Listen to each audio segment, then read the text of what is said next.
Morning everybody, Silverbolt here, back for, another review, but not going to be doing Transformers this morning. This morning we are going to be looking at something that has caused much excitement amongst the certain aspects of the geek world, which is the 20th release of Space Hulk. Space Hulk is a board game released through Games Workshop. Yes, I know it's just the lid because the box is quite heavy. Space Hulk is a game that is released through Games Workshop. It's one of the few board games that they've got. It's actually, apart from really Blood Bowl, I suppose it's the only board game that they've now got in circulation. All the others are tabletop games instead of actually using a board in itself. Space Hulk was first released in 1989 and it was designed by Richard Hallowell. No relation to Jerry, I'm assuming. And it's blatantly obvious that the man had spent far too much time watching Alien and Aliens, as in Alien 1 and Alien 2, because the game is basically what would happen if the Colonial Marines ended up on the Nostromo with lots of aliens. Shut up, Arto. And the game progresses on a turn-based system, and you have two players. One controls the Space Marines, and one controls the aliens known as Gene Stealers. Anybody who is familiar with 40k knows that Gene Stealers are just horrible. And when it was released in 1989, it was very, very popular for its originality, despite the imagery, and for the way it played. I mean, the Gene Stealer, the person who's complaining the Gene Stealer, it's very, very straightforward. You know, you run forward and you chop and you kill and you slice lots of little bits together, and that's pretty much all you do as a Gene Stealer. If you're the Space Marine player, though, you've got a lot more work to do because you've only got a limited number of times to take your turn. I mean, you use... should have got this out beforehand, but there we go. You use a timer. And it's very simple, sand-based timer, and the time it takes for this to run out is how long you've got to take your turn. If the sand runs out and you're not finished, tough. You have to just take your turn. Your turn immediately ends, and that is designed to reflect the tense atmosphere aboard the ship of walking down this dark ship where you never know when you're going to be attacked by these mean Gribblies. Space Hulk was carried on up through into the 90s. I mean, indeed, I bought my very first copy of Space Hulk in probably about 96. 96, 97, and I think that was I bought it for the second release, the second edition release, which contained the newer plastic Terminators. Shut up, Marty. It contained the newer plastic Terminators and the newer plastic Gene Stealers. I mean, my first entry into Games Workshop itself was the old games of Space Crusade and Hero Quest. Who released through MB in alliance with Games Workshop. But Space Hulk, I played the second release of it when it first came out, as I said, about 96, 97. Well, I bought it in 96, 97, of course. At that point I was living in Ireland and there wasn't a Games Workshop near me for about 100 miles. So, there we go.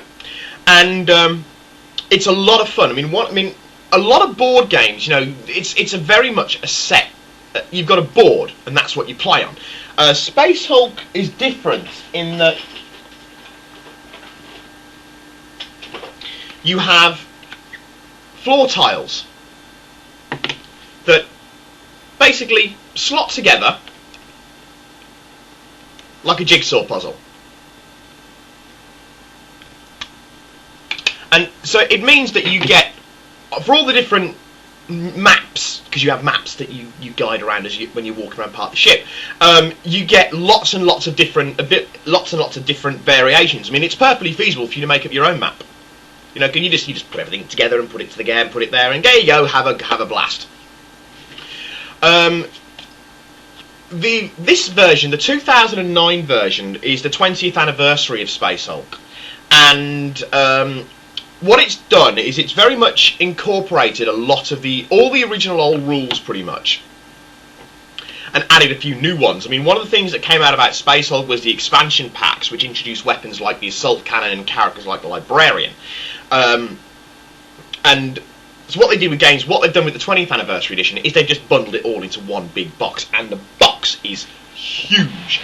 I mean, I've taken out all the cardboard, I've broken up all the mat pieces, and I've broken up all the sprues and that, and I've got all me, me blit counters and me doors and all me template things and stuff like that. But as you can see, that's how much just gaming material is in the box. It's a huge amount of stuff in there. One of the things I've always liked about Space Hulk, and it was done through Space Crusade as well, and Hero Quest incidentally, is the 3D doors, the door panels that you put in little bases, and then they stand up on the gaming board. And I've always liked that. I've always liked that touch. I liked it when it was in Space Crusade as well. Yes, I know I haven't painted the door bases just yet, but that's not exactly going to be hard. Spray black, dry brush bolt gun, done.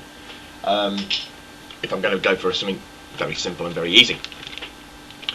And I first heard that, because Games Workshop initially kept the new edition release of Space Hulk very much to itself, and when I first heard about it on the Moonbase 2 forum. The True Phantasm made a link concerning it, and I went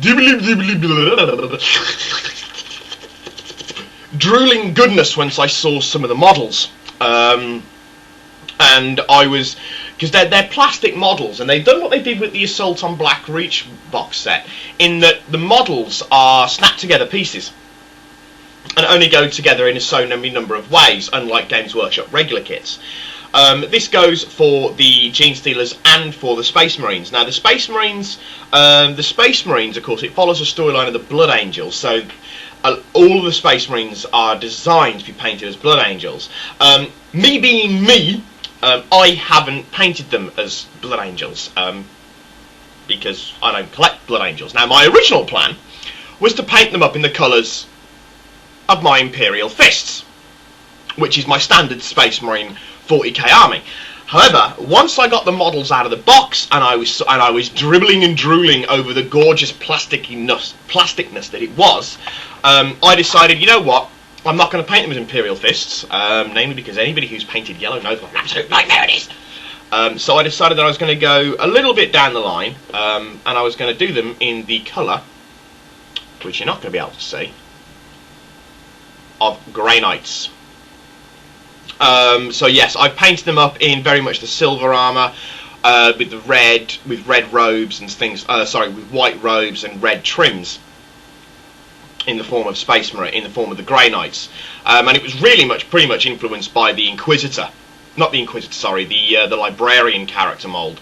And it's like, yes, that will make an absolutely fantastic Grey Knight. So I painted up them all in Grey Knight colours, and I've spent about 3 days doing all 11. So I put quite a fair bit of detail in them.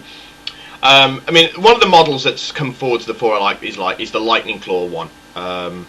I really wish my camera had a better focus on this point. And it's from what I can recollect, it's the second pose where they're doing the Wolverine, if you want to shoot me, then shoot me pose with lightning claws, because the original Captain Sakaris had it for the, I want to say, Ultramarines. It was either Ultramarines or Crimson Fists, one of the two, I can't remember. So, you know, I've spent the last 3 days painting them all up so I can get them played, because one of the things I don't do is I don't play with unpainted models. I never have done. I don't even proxy unless I absolutely have to. But all the Space Marines, for instance, you know, the Genestealer dreaded weapon, the Flamer, you know, they're all really ornate, really nicely designed, and absolutely fantastic plastic kits. And the Genestealers get their moments as well. I mean, you've got your basic Genestealer model, which you can't really pick out any detail on. Yeah, I know, but they're supposed to be, for the Space Hulk, you know, they're supposed to be purple and blue. I, however, had no purple, so they got done. Good Lord, shut up! Popular this morning. I've lost my train of thought now completely. Yes, painted them in red with bleach with bone claws, and a lot, you know, most of them, some of them are on these really, you know, basic like stands. However, some of them, the really dynamic ones, are on quite intricate bases. Again, you can't really. That's a little better. You can't really tell, but you know, there's piping and there's things on there. So And again with this one, you know, it's the little skulls dug into the wall, and you know, it's really quite a phenomenal set. The assault cannon, you know, always a bonus for the Space Marines. They have introduced a new character to it, namely the Broodlord, which I haven't painted yet, I know. Namely the Broodlord, and I suppose you could say it's the uber character to counter the Librarian, because he is rather hard. I mean, one of the things that was always complained about in the old Space Crusade was that it was very much a game of either the Terminators shot the Genestealers to hell and back, or the Genestealers sliced the Space Marines up in close combat. That element has been removed. They've added a few more things, such as the Guard ability, which is a tremendous help to the Space Marine player. The box set itself costs 60 quid. It's £60. There you're talking, what, $100? So it's not cheap. It's not cheap, and that's one of the things that a lot of people have been complaining about, saying, well, it's £60 for 22 plastic models. Well, it's not. My argument there is that it's not £60 for 22 plastic models. It is £60 for a really fun game that comes with an absolute crap load of stuff. I mean, the box itself is something like 4.5 kilos to pick up. You're getting absolutely gorgeous models, and you're getting a great playability. Admittedly, you know, Games Workshop is very much going for its nostalgia run. But hey, it works with Transformers, you know. They keep releasing Encore Transformers, and people keep buying them, so, you know, it works. And, you know, you're getting nearly 40 absolutely gorgeous models. You're getting this really thick, nice, durable, painted, glossed card to play the game on. You know, and one of the people do say, oh, Games Workshop is expensive, Games Workshop's expensive, and it is expensive if you just look at what you're buying, which is plastic kits for toy soldiers. But if you take into account all the fun that you'll have with Games Workshop, if you take into account the social aspect of it, the painting aspect, the modelling, the conversion, the scenery, you know, there's an awful lot to go with Games Workshop, other than just the price tag of the models. I mean, yeah, I will admit, you know, I do think they're expensive, and I know certain amounts about Games Workshop, and I know just how much of a profit margin they have on their stuff, but there we go. You know, there's a lot to be said for Games Workshop, and people do put in a lot of complaints about it, but, you know, Space Hulk, in my opinion, is... Oh, there you go, there's an interesting size comparison between Terminator armed with the light, Terminator armed with Thunderhammer, compared to a normal Marine. So, there is quite a good size difference. So they will fit quite nicely with other Terminators. I mean, I'll put them with my other Grey Knight Terminators, probably. Though it did give me the idea for doing a normal Space Marine army using the Dark Angel robes called the Silver Paladins, but it's not here or there. But yes, if you can shell out for the game, if you can afford it, you know, then I would recommend it. I would recommend actually buying it anyway, even if you don't want to, because apparently it's limited edition. So once it's gone, it's gone. I mean, this is Games Workshop, so whether you believe that or not is another matter, because they keep saying when it's gone, it's gone. But, you know, they still keep bringing them out.